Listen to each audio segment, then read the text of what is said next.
I'm Braun Strowman, a.k.a. the monster among men. But look at the size of it. As a multi-time champion in the WWE, I've flipped, slammed, and crushed giants in the ring. But there's one thing that's even bigger than my appetite for destruction. Are you ready? And that is my appetite for food. Zoom in on my mouth. It's watering. It can take a lot to feed this monster. You look like you can eat. I didn't get 350 pounds by accident. From hidden culinary gems, wow, to hometown legends across the country, I want to try it all. I'm gonna go with everything on the menu. I'm here to learn, and I'm here to eat. This is our house seasoning. I can tell there's some black pepper and coriander. Getting close. Make sure your lips are sealed before you bite down. It is going to explode. I want this to stay in my mouth forever. Oh my God. Food talks to your soul. It brings people together. My mom and dad designed our recipe 77 years ago. It's about the experience.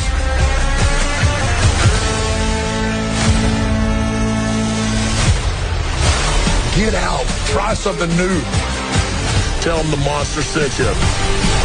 They're just adding more bricks to the meat castle. Thank you for your sacrifice. Don't miss the all-new series, Everything on the Menu with Braun Strowman, October 24th after SmackDown on USA Network. Hey, welcome everyone. We got Cardell W. Jr. I'm Wilson Tarpe Jr. And a new little wrinkle we're going to have to what's his outlook. Obviously, we talk to you guys after each and every game. This year, we're going to try to talk to you guys, take a couple minutes before the game, briefly, just so you guys know who they're playing, we know who they're playing, and share our thoughts leading into it. So, Cardell, tonight's matchup, Washington opens the season on the road in Milwaukee against Giannis Antetokounmpo and the Milwaukee Bucks. I'm sure our keys aren't too different, but you first, sir.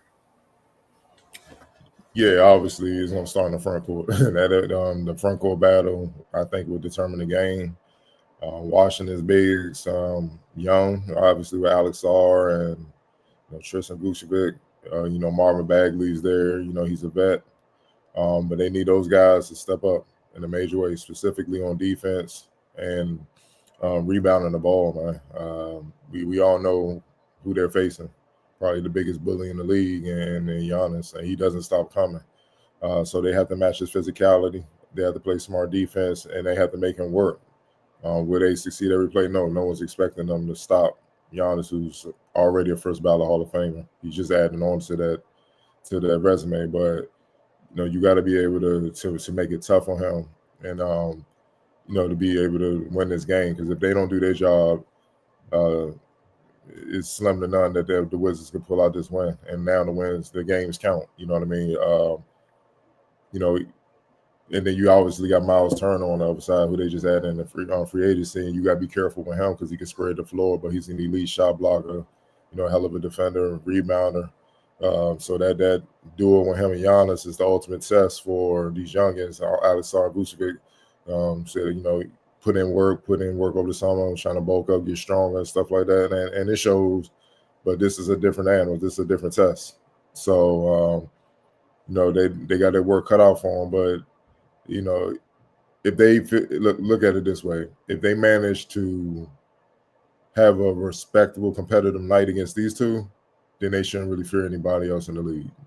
Especially, Giannis is a one-man wrecking crew all his own. And you can't forget about Bobby Portis, who can step out, hit the three, very physical. He obviously great in pick and pop, pick and roll actions. Great rebounder, especially as a reserve. He usually comes off the bench as a sixth man, so you got to pay attention to him. He can knock down the perimeter shot, post up, and all that. So it's a different look. It's a different variety of bigs that the Wizards have to be prepared for. And even though the guards got to help, it just comes down to a point where mentally and physically, the bigs on Washington have to just make a physical stand where it's just like, y'all not going to bully us.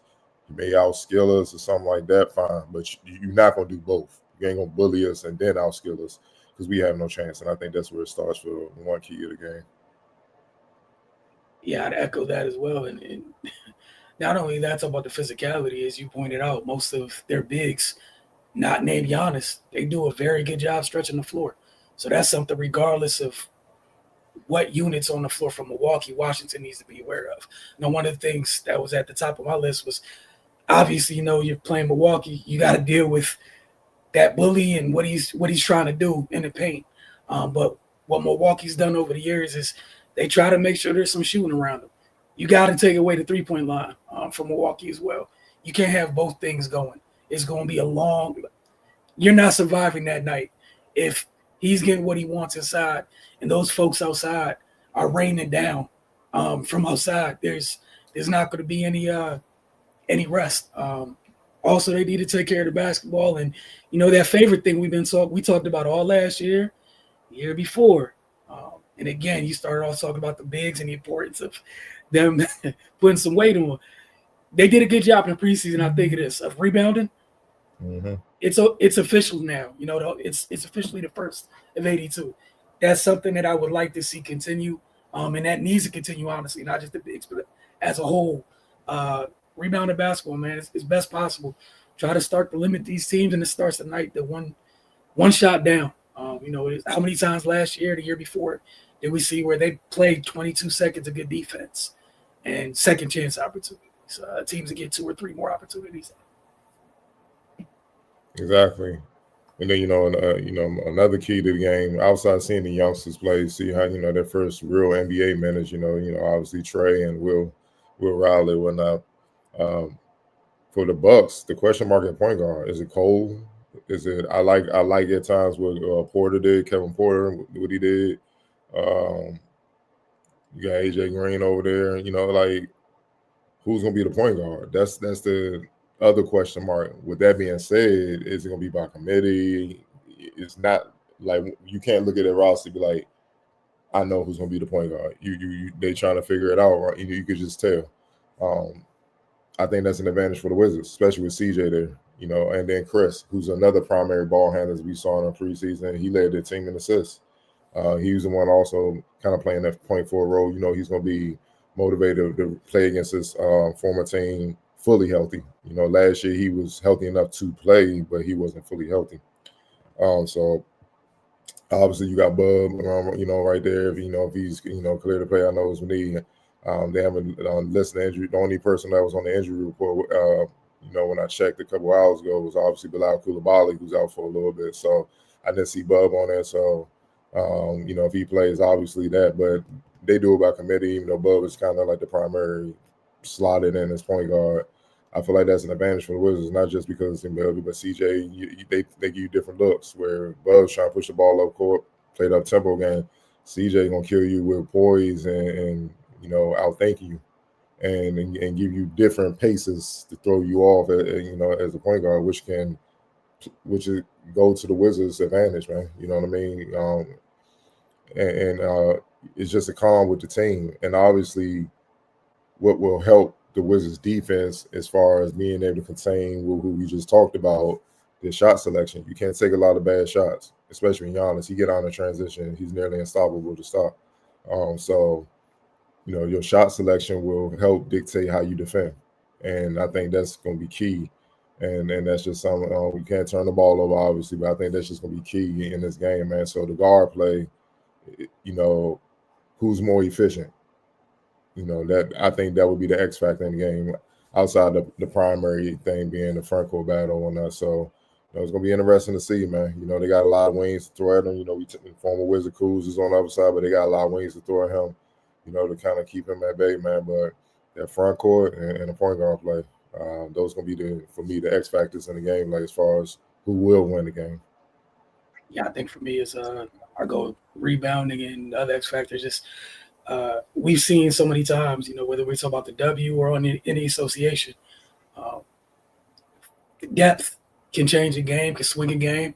That battle within itself. I know Bobby Portis was talking. I think it was last week. He was talking on a podcast or something, talking about how he feels that Milwaukee's like 13, 14, 15 folks deep, whatnot. And that's great. But like you said, that doesn't take away that point guard issue. That like multiple things can be true. They can still be trying to find an answer for point guard and still have good depth. For Washington, we talked about the depth they have on the wing going into the season. That depth, we get a first chance tonight to see how that second unit looks.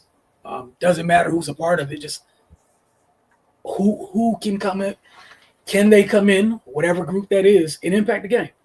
Exactly. And sometimes it's that simple. Did you have anything else you wanted to add? Yeah, I'm excited to see what Cam Whitmore do. This is the first time he really knows he's going to get a consistent chance to play minutes and have a consistent role.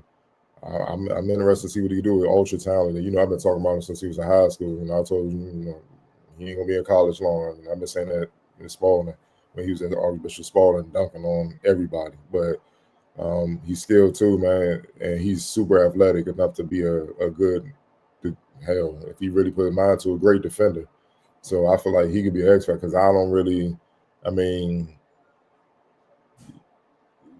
the only person on the court you can kind of look to out of both teams and probably be like, all right, they're more of a freak athlete outside of Giannis, maybe Andre Jackson that played at UConn or something that's on par with Whitmore. But other than that, he has an advantage with his athleticism, man, and he's tough. Man, put that to use. You get a chance, man. Like, dog, he's listed at 6'7", 250, jumping like that as a three. That's a big boy on the wing, man. That's why you're a grown man. Put that to use and just dominate. I think it's time for him to show not just the Wizards obviously, but show the league like it's the reason why I was highly ranked. It's the reason why I was drafted where I was drafted. I'm a hell of a player, and I just want to see him. I want to see him show, because if he can start to reach his potential, that's something that the Wizards ain't had. But like a difference maker as an athlete, you ain't really heard that probably since on that team, probably since Wall. Like with the speed and athleticism, just being different than everybody else on the court at that position. Most nights, obviously, you had Russell Westbrook and Derrick Rose in the league at that time. They had a little bit more in their ability, but Wall was different. Most point guard matchups, he always had advantage physically and athletically for the most part. Cam can be that type of player if he puts his mind to it on both ends of the floor. Yeah, and that's the thing. Like you said, I agree with everything. I'm anxious to see if he's able to take advantage of this opportunity. It's the first night when it's live, but if you're able to routinely make an impact, you'll find minutes. It's easy. The coaches won't be able to ignore you. So definitely anxious to see how that goes tonight, amongst other things. We will check in with you guys after the game, as always, from Wizards Outlook. So we appreciate you guys, and see you guys in a couple hours after the Wizards take on the Bucks.